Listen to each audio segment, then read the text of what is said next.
क्यों डरें कि जिंदगी में क्या होगा, हर वक्त क्यों सोचे कि बुरा होगा, बढ़ते रहे कदम मंजिल की तरफ, हमें कुछ मिले ना मिले तजुर्बा तो नया होगा।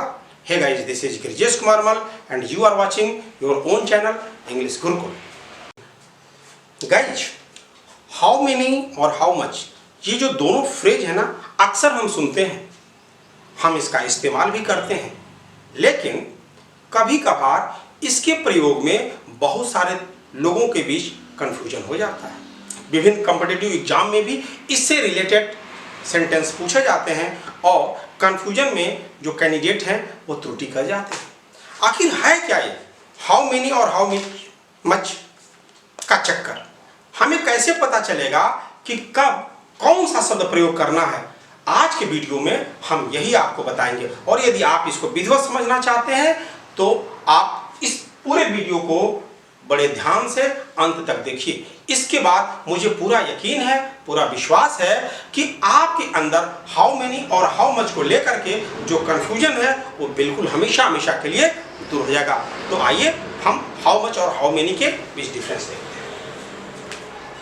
अब हाउ मेनी और हाउ मच के बीच डिफरेंस समझने से पहले हम मेनी और मच को यदि समझ लें तो हमें ये पूरा माजरा समझ में आ जाएगा। तो मेनी और मच का क्या माजरा है? एक्चुअली मेनी माने होता है बहुत और मच माने भी होता है बहुत, लेकिन दोनों में अंतर है। मेनी जो है वो एडजेक्टिव ऑफ नंबर है, यानी कि इसको हम बोलते हैं न्यूमरल एडजेक्टिव। न्यूमरल एडजेक्टिव और न्यूमरल एडजेक्टिव के अंदर भी यह इनडिफिनिट न्यूमरल एडजेक्टिव है। न्यूमरल एडजेक्टिव को एक्चुअली दो पार्टों में बांटा गया है, डिफिनिट न्यूमरल एडजेक्टिव और इनडिफिनिट न्यूमरल एडजेक्टिव। तो ये इनडिफिनिट क्योंकि इसमें संख्या का पता नहीं चलता है। अब इसका प्रयोग हमेशा काउंटेबल ऑब्जेक्ट के साथ किया जाता है, यानी कि जिसकी गिनती किया जा सके, जिसके पहले हम संख्या लिख सकें, तो वहां पे इसका प्रयोग किया जाता है। हम इसको एग्जाम्पल के थ्रू समझ लें जरा। जैसे मान लीजिए एक ये वाक्य, आई हैव मेनी बुक्स, मेरे पास बहुत सी पुस्तकें हैं। तो 2 पुस्तकें होंगी, 4 होंगी, 10 होंगी, 50 होंगी, 100 होंगी। तो संख्या चाहे तो हम इसके पहले लिख सकते हैं, नहीं लिख सकते हैं। तो वे ऑब्जेक्ट्स जिनको हम गिन सकते हैं, जिनके पहले हम संख्या लिख सकते हैं, उनके साथ हम मेनी का प्रयोग करते हैं। और एग्जाम्पल देखते हैं, यू आस्क मेनी क्वेश्चंस, तुम बहुत प्रश्न पूछते हो। तो प्रश्न की एक लिमिट होती है, एक संख्या होती है ना, तो इसलिए यहाँ पे भी हम मेनी का प्रयोग करते हैं। नेक्स्ट वाक्य देखते हैं, आई टॉट मेनी स्टूडेंट्स, मैंने बहुत सारे छात्रों को पढ़ाया। इसका मतलब ये हुआ कि भाई 200, 400, 500, 1000, हमने एक काउंटेबल जो ये नाउन है स्टूडेंट्स, तो इसका मैं जिक्र कर रहा हूं, इसलिए इसके साथ हम मेनी का प्रयोग किए हैं। एक वाक्य और देखते हैं, यू हैव मेनी फ्रेंड्स, तुम्हारे बहुत सारे दोस्त हैं। तो यहाँ पे देखिए फ्रेंड जो है ये भी आपका काउंटेबल नाउन है, तो इसलिए इसके साथ भी मेनी का प्रयोग किए हैं। एक वाक्य और देखते हैं, he gave me many rupees. इस वाक्य को जरा ध्यान से देख लीजिएगा, अभी मैं इस पे और डिस्कस करूंगा। वो मुझे बहुत रुपए दिया, तो रुपया भी जो होता है ना, रुपी जो होता है, ये भी काउंटेबल नाउन में काउंट किया जाता है, इसलिए इसके साथ हम मेनी का प्रयोग करते हैं। अब जरा हम मच की बात कर रहे हैं। मच मैंने भी होता है बहुत, लेकिन ये एडजेक्टिव ऑफ क्वांटिटी दर्शाता है, ये मात्रा दर्शाता है, संख्या नहीं दर्शाता है। तो जब मात्रा की बात हो तो हम मच का प्रयोग करते हैं। और दूसरी चीज है, इसका प्रयोग हमेशा अनकाउंटेबल नाउन के साथ किया जाता है, जिसकी काउंटिंग न किया जा सके, असंख्य हो, जिसकी गिनती न किया जा सके। जैसे अच्छा, इसका प्रयोग अच्छी बताऊं, जैसे लिक्विड हो, गैस हो, समय हो, विचार, तो ऐसे वाक्यों में इसका प्रयोग किया जाता है। जैसे इसका भी एग्जाम्पल देख लेते हैं, वी ड्रैंक मच मिल्क, हमने बहुत सारा दूध पिया। अब दूध क्या आप गिन सकते हैं? एक दूध नहीं ना। हाँ, अब आप कहेंगे कि सर 2 लीटर 3 लीटर संख्या, तो जब देखिए यहाँ पे लीटर की बात आती है तब ना, लेकिन यहाँ पे जो मिल्क है अनकाउंटेबल है, गिन नहीं सकते आप, मात्रा की ओर बता रहा है, इसलिए यहां पे हम क्या करेंगे, मच का प्रयोग किए हैं और आगे करेंगे भी। नेक्स्ट वाक्य देखते हैं, there is much oxygen here. मैंने अभी बताया गैस के लिए भी इसका प्रयोग किया था, यहाँ पे देखिए लिक्विड था, मच ऑक्सीजन हियर, यहाँ पे बहुत ऑक्सीजन है। तो देखिए यहाँ पे ऑक्सीजन के साथ मच का प्रयोग किया है, अनकाउंटेबल ये भी नाउन है। आगे देखते हैं, I have not much time, मेरे पास बहुत समय नहीं है। तो देखिए यहाँ पे समय, मैंने अभी बताया कि समय हो, लिक्विड हो, ठीक है, गैस हो, तो इन सब सारी चीजों के साथ हम मच का प्रयोग करते हैं, तो इसलिए हमने मच का प्रयोग किया है।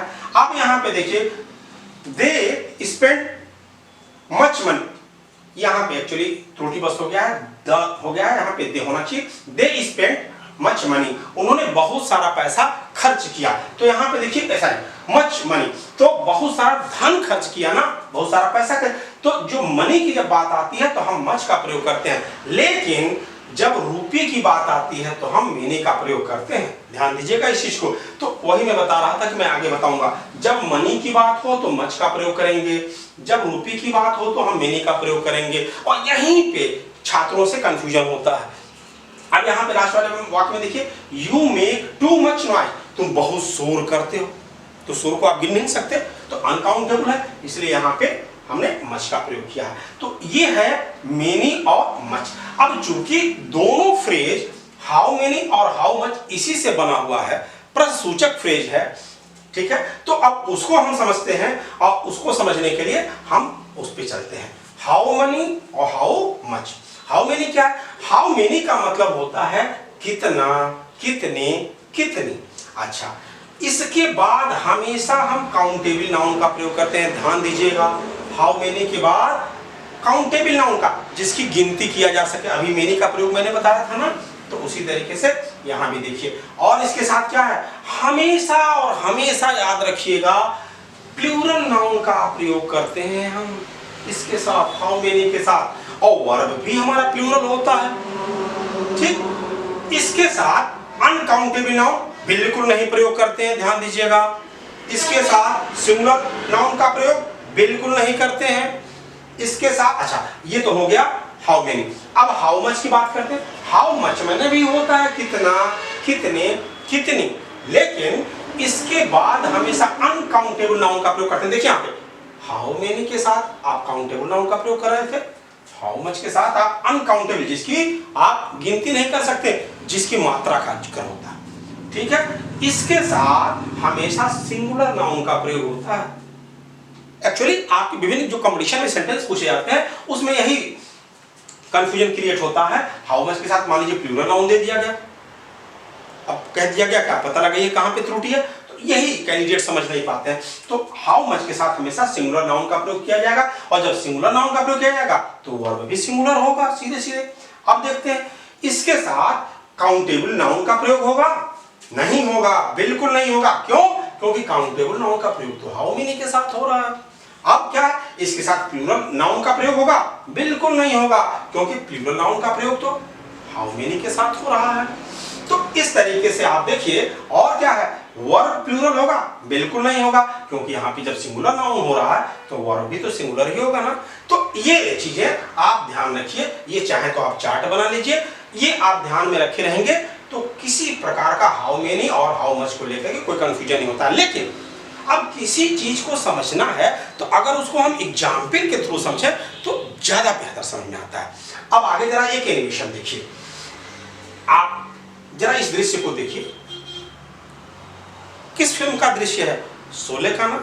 इसमें श्रीमान गब्बर जी क्या कहते हैं सांबा से, कितने आदमी थे, कितने आदमी थे, यानी कि हाउ मेनी मेन वर दे। तो हाउ मेनी कितने, तो कितने अब आया तो उसके साथ क्या होगा प्रयोग? प्लूरल नाउन होगा मेन, और उसके साथ वर्ब भी होगा ओवर, तो देयर। तो इस तरीके से यहां पे जब कितने आदमी थे तो जब काउंटेबल नाउन का प्रयोग किया जा रहा है तो हाउ मेनी का प्रयोग होगा। अब जरा नेक्स्ट सीन जरा देख लीजिए। अब यहां पे देखिए, यार तुम कितना खाते हो, कितना खाना खाते हो, तो how much food do you eat. अब यहां पे देखिए, अब चूंकि फूड है तो अनकाउंटेबल है, तो इसके साथ हाउ मच का प्रयोग करेंगे हम। मुझे लगता है कि आपको इन दोनों का अंतर विधिवत समझ में आ गया होगा। फिर भी मैं आपको और एग्जाम्पल देता हूं। ये कुछ सेंटेंस मैंने आपको दिए। पहला है how many books you have, तुम्हारे पास कितनी पुस्तकें हैं। तो हाउ मेनी बुक्स, देखिए यहाँ पे काउंटेबल नाउन है ना, तो काउंटेबल नाउन, अभी मैंने क्या बताया था, काउंटेबल नाउन होगा तो उनके साथ हाउ मेनी का प्रयोग होगा। लेकिन जो नाउन का प्रयोग हो रहा है वो देखिए प्लूरल में हो रहा है, वर्ब भी प्लूरल में है। दूसरा वाक्य देखिए हाउ मेनी चेयर्स, देखिए यहाँ पे आर इन द रूम, कमरे में कितनी कुर्सियां हैं। तो अब यहाँ पे देखिए कुर्सियां हैं, नाउन क्या है, प्लूरल में है और गिन भी सकते हैं, 2 4 10 कुर्सियां होंगी, तो इसलिए इसके साथ हाउ मेनी का प्रयोग किया गया है। और जो नाउन है वो प्लूरल में है, वर्ब भी प्लूरल में है, देखिए यहाँ पे। इसी तरीके से देखिए यहाँ पे how many days are there in the year, पूरे साल में कितने दिन होते हैं। दिन 365 दिन होते हैं, आप भी जानते हैं, तो काउंटेबल है ना, गिना जा सकता है, इसलिए इसके साथ हाउ मेनी का प्रयोग किया गया है। और देखिए जो नाउन प्रयोग किया गया है वो प्लूरल फॉर्म में प्रयोग किया गया है, वर्ब भी प्लूरल फॉर्म में प्रयोग किया गया है।